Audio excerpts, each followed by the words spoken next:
भारत विभिन्न स्थलाकृतियों वाला एक विशाल देश है। हमारे देश में हर प्रकार की भू आकृतियां पाई जाती हैं, जैसे पर्वत, मैदान, मरुस्थल, पठार तथा द्वीप समूह। यहाँ विभिन्न प्रकार की शैलें पाई जाती हैं, जिनमें से कुछ संगमरमर की तरह कठोर होती हैं, जिसका प्रयोग ताजमहल के निर्माण में हुआ है, एवं कुछ सेल खड़ी की तरह मुलायम होती है, जिसका प्रयोग टेल्कम पाउडर बनाने में होता है। भारत एक विशाल भूभाग है। इसका निर्माण विभिन्न भूगर्भीय कालों के दौरान हुआ है, जिसने इसके उच्चावचों को प्रभावित किया है। भूगर्भीय निर्माण के अतिरिक्त कई अन्य प्रक्रियाओं जैसे अपक्षय, अपरदन तथा निक्षेपण के द्वारा वर्तमान उच्चावचों का निर्माण तथा संशोधन हुआ है। प्लेट विवर्तनिक सिद्धांत के अनुसार पृथ्वी की ऊपरी परपटी 7 बड़ी एवं कुछ छोटी प्लेटों से बनी है। प्लेटों की गति के कारण प्लेटों के अंदर और प्लेटों की ऊपर की ओर स्थित महाद्वीपीय शैलों से दबाव उत्पन्न होता है।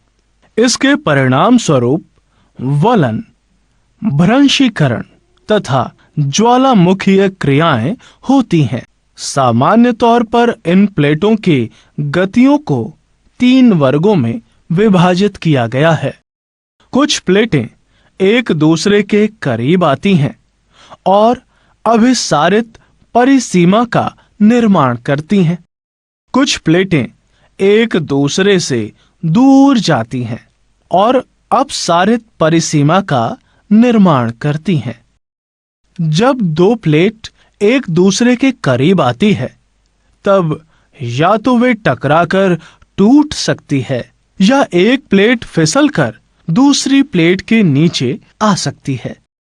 कभी-कभी वे एक दूसरे के साथ क्षैतिज दिशा में भी गति कर सकती हैं और रूपांतर परिसीमा का निर्माण करती हैं।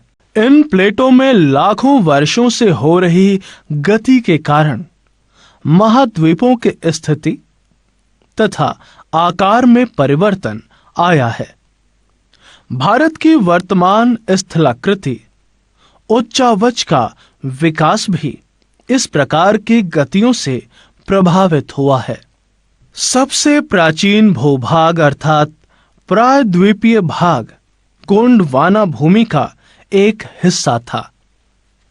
गोंडवाना भूभाग के विशाल क्षेत्र में भारत, ऑस्ट्रेलिया, दक्षिण अफ्रीका तथा दक्षिण अमेरिका के क्षेत्र शामिल थे। संवहनीय धाराओं ने भूपर पट्टी को अनेक टुकड़ों में विभाजित कर दिया और इस प्रकार भारत ऑस्ट्रेलिया की प्लेट गोंडवाना भूमि से अलग होने के बाद उत्तर दिशा की ओर प्रवाहित होने लगी।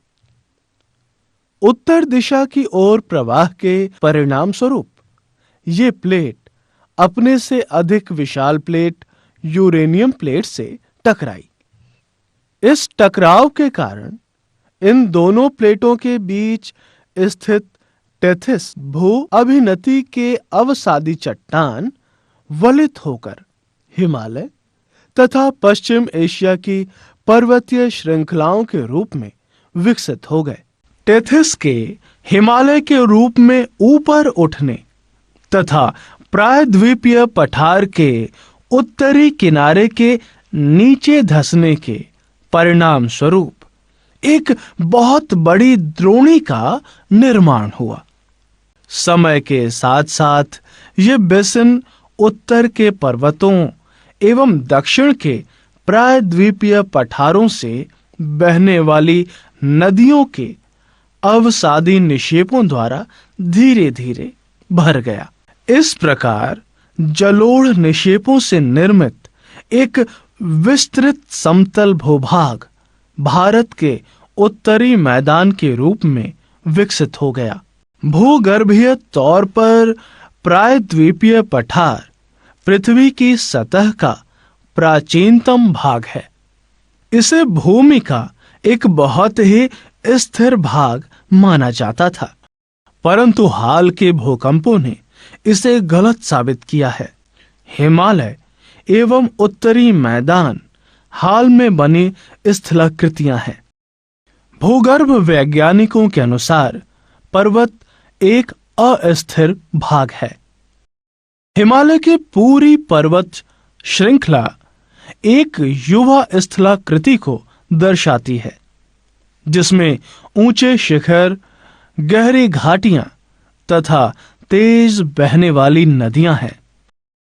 उत्तरी मैदान जलोढ़ निक्षेपों से बने हैं। प्रायद्वीपीय पठार आग्नेय तथा रूपांतरित शैलों वाली कम ऊंची पहाड़ियों एवं चौड़ी घाटियों से बना है। मुख्य भौगोलिक वितरण: हिमालय पर्वत श्रृंखला, उत्तरी मैदान, प्रायद्वीपीय पठार, भारतीय मरुस्थल, तटीय मैदान, द्वीप समूह। भारत के उत्तरी सीमा पर विस्तृत हिमालय भूगर्भीय रूप से युवा एवं बनावट के दृष्टिकोण से वलित पर्वत श्रृंखला है। ये पर्वत श्रृंखलाएं पश्चिम पूर्व दिशा में सिंधु से लेकर ब्रह्मपुत्र तक फैली हैं।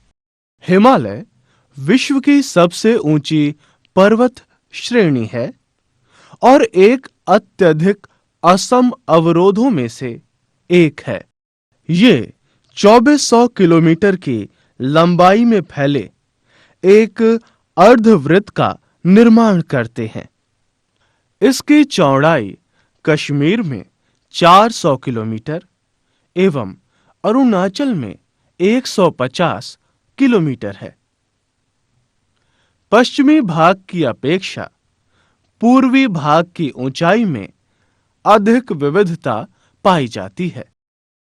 अपने पूरे देशांतरीय विस्तार के साथ हिमालय को 3 भागों में बांट सकते हैं। इन श्रृंखलाओं के बीच बहुत अधिक संख्या में घाटियां पाई जाती हैं। सबसे उत्तरी भाग में स्थित श्रृंखला को महान या आंतरिक हिमालय या हिमाद्री कहते हैं। यह सबसे अधिक सतत श्रृंखला है, जिसमें 6000 मीटर की औसत ऊंचाई वाले सर्वाधिक ऊंचे शिखर हैं।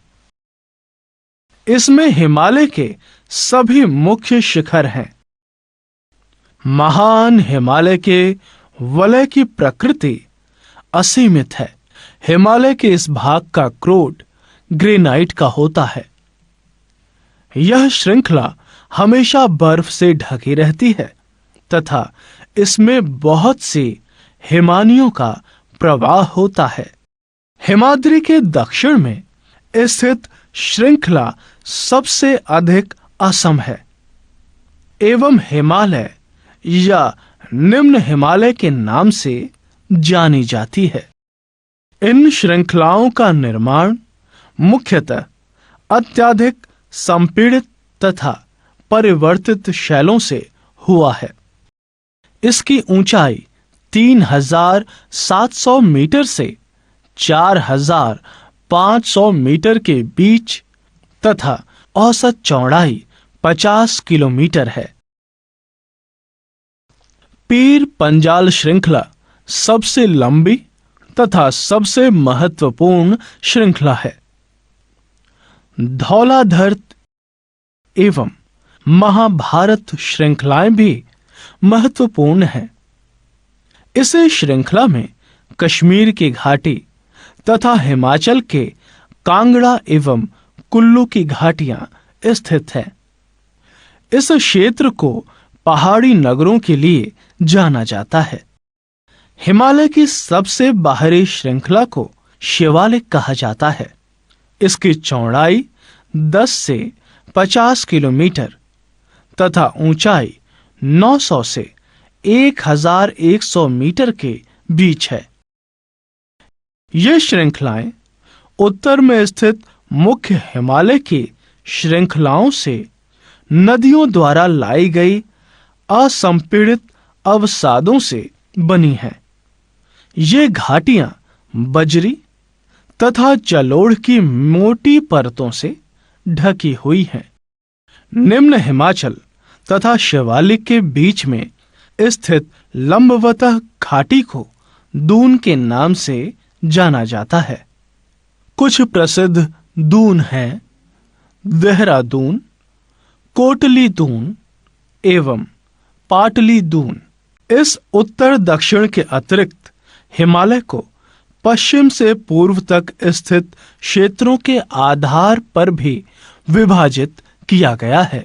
इन वर्गीकरणों को नदी घाटियों की सीमाओं के आधार पर किया गया है।